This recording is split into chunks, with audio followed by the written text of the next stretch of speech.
What if you love the Audemars Piguet Royal Oak, but you just do not have $35,000 to spend on watches right now? And let's say that apart from that, you just do not want to go the homage route.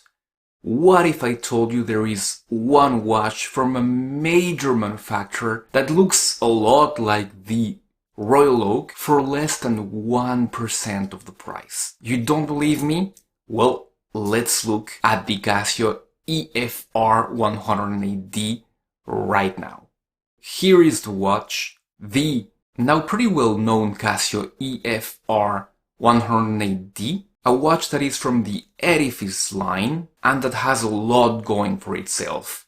First of all, it is a fully stainless steel construction. It has an integrated bracelet.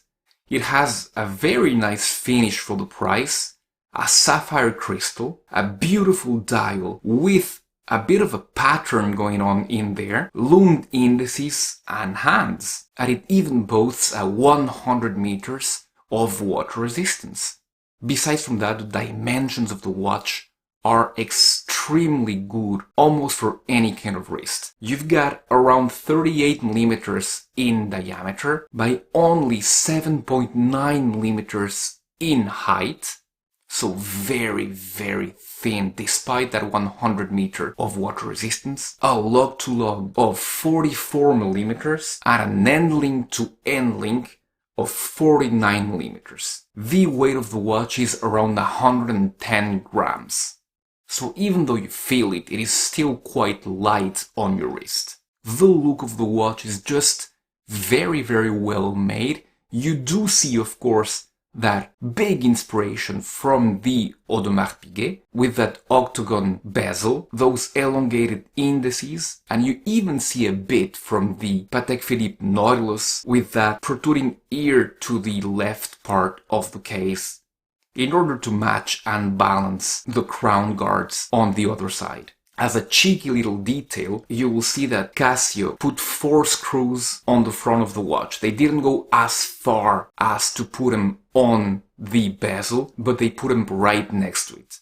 The whole watch is brushed. The brushing is very well made for this price. Everything is brushed but for a chamfer running all through the sides of the watch. And the chamfer is beautifully polished. The dial of the watch has a pattern of vertical stripes. This watch comes in either a black or a white face. On the upper part of the dial, you see the Edifice logo, Edifice right underneath, and Casio in small lettering under Edifice. At the lower part of the dial, you see Sapphire, which in the black version is written in gold, water resist 100 meters right underneath. At the very bottom of the dial, you see Japan movement, which sits on a raised minute track that runs all through the periphery of the dial. The indices are applied, which is very, very interesting at this sort of price point. The loom is Casio's proprietary loom, which, to be truthful, is not amazing, but it is sufficient for this kind of watch. The hands are pretty thick batons, with the hour hand being shorter and thicker than the minute hand. They're also bisected in two, and the second hand is golden to match with the sapphire lettering. At 3 o'clock you have a date wheel, which is also color matched. So we have talked about the positive aspects of this watch, but of course you're gonna have some negatives, some compromises at this price point. And those compromises come mainly from the bracelet and the clasp. The bracelet, although being quite solid, well made, and pretty nice in appearance, has hollow links.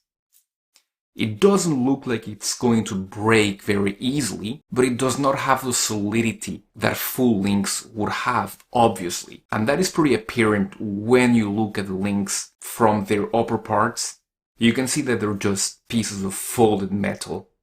The clasp is signed both with the logo and with the Edifice lettering, but when you open it you also see that it is a pressed clasp. You do have 3 levels of micro-adjustment, but the pieces are also pressed. Once again, the solidity is here, This thing is not going to break easily, but I wouldn't treat it as roughly as, for example, a fully solid bracelet with a fully solid clasp. Anyway, aesthetically, it does the trick. It will pass the test of time as well. It is secured by pins, which is absolutely normal at this price point. I realize that I have been talking to you a lot about price point. This watch fluctuates a lot, but you can find it at around $100 any day. I'm going to be putting the link in the description below for this watch on Amazon, which is today at around $90, which is a very, very good price.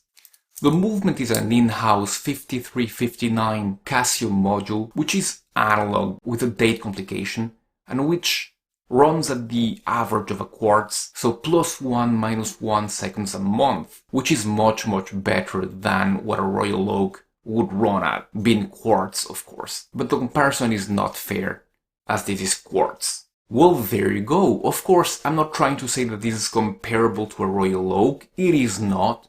The Royal Oak is a luxury timepiece, handmade and with a lot of craft going into constructing it. This watch is a mass-produced item from a much less prestigious company, but one that is very appreciated and loved by watch enthusiasts all the same. And this watch is just great looking.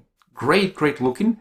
And I tell you, it does the trick and it rides the bandwagon, even though it was released a few years before, but it is right what people are wanting right now, which is nice, affordable, integrated bracelet models, like the Citizen Tsuyosa, of course, that I reviewed last week, like the Tissot PRX, only that those were much more expensive than this one. So if you have less than $100 to spend, and you want to get the AP look into this watch, you will not regret it. Thank you very much for having watched the video. Don't forget to subscribe to the channel if you want to see more videos like this, and I'll be seeing you very soon. Goodbye.